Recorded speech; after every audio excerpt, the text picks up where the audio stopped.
Hi everybody and welcome to Heel Heat. My name is George Coles, and on this episode we're walking in Memphis. Topic of this Walking in Memphis, USWA Wrestling from June 17th, 1995. If you haven't seen my videos before, we grade everything on a 1 to 5 scale, 1 being the worst, 5 being the best. For Walking in Memphis, we go segment to segment, basically from commercial break to commercial break. With that being said, let's jump right into this. We start the show with a Brandon Baxter interview. He comes out, starts hyping up that he's going after all the legends. That leads us right into a video package where himself, Doug Gilbert, Primetime Brian Lee, Tommy Wildfire Rich all attack Jimmy the Boogie Woogie Man Valiant and tar and feather him.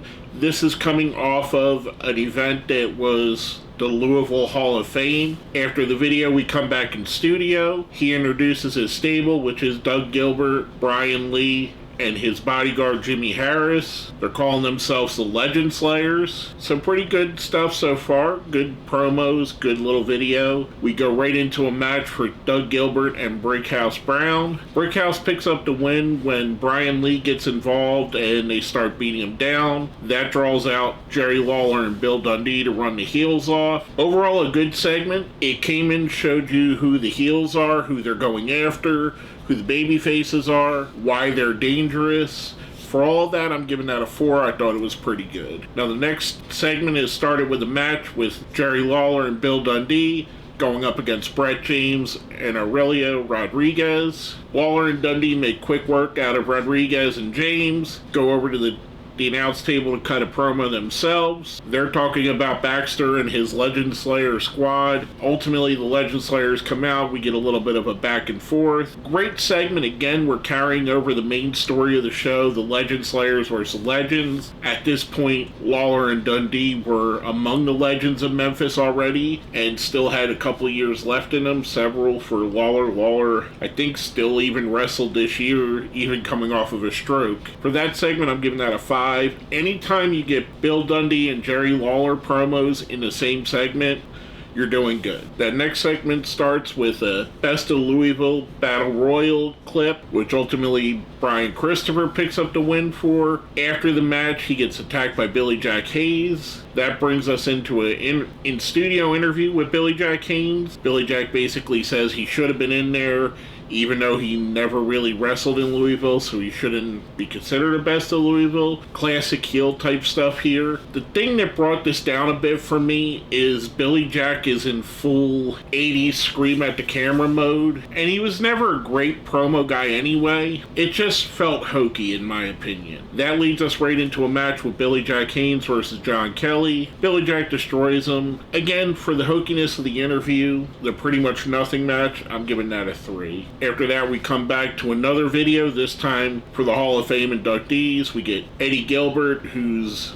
accepted by his father Tommy, Phil Hickerson, Joe LeDuc, Billy Wicks, and Jackie Fargo. These are the wrestlers that really put Memphis on the map. Eddie Gilbert came a little bit later, but I'm guessing they put him in here because he had passed away the year before, and he is a legend, and he is deserving of the Hall of Fame. Just a nice little segment, a nice little video honoring legends of the territory, reminding fans why they started watching Memphis wrestling in the first place, why they were fans, who they grew up with. And I've kind of mentioned this before. It also gives faces for the younger fans who had heard stories from the older wrestling fans about these guys forever. Much like growing up in the Northeast, hearing about Gorilla Monsoon and Pedro Morales and Bruno Sammartino. I guarantee that kids in this area heard about Billy Wicks and Jackie Fargo and Joe LeDuc and Phil Hickerson. A lot of them seen Phil Hickerson not even too long before this, maybe within the last 5 years. Again, great segment honoring the legends. That's followed up with a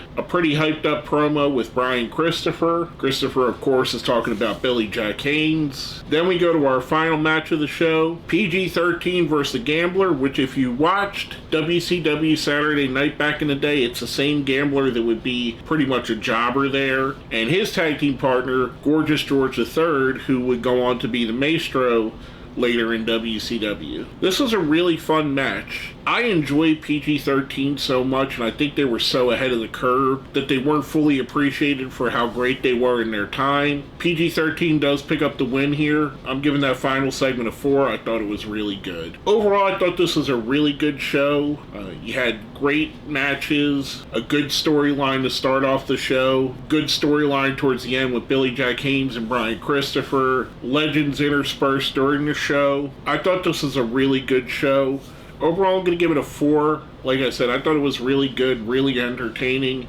I definitely recommend checking it out. And I forgot to mention this in the beginning, but there is a link to the video I reviewed for this right here in the description. So if you want to go check that out, I do highly recommend it. Again, overall, I thought it was a really good card. With that being said, let's smash that like button, share the video, subscribe if you haven't.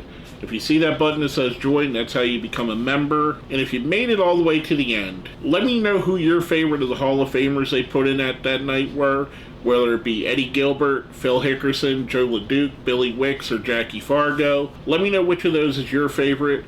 Put it down there in the comments. With all that being said, my name is George Coles, and we've been walking in Memphis.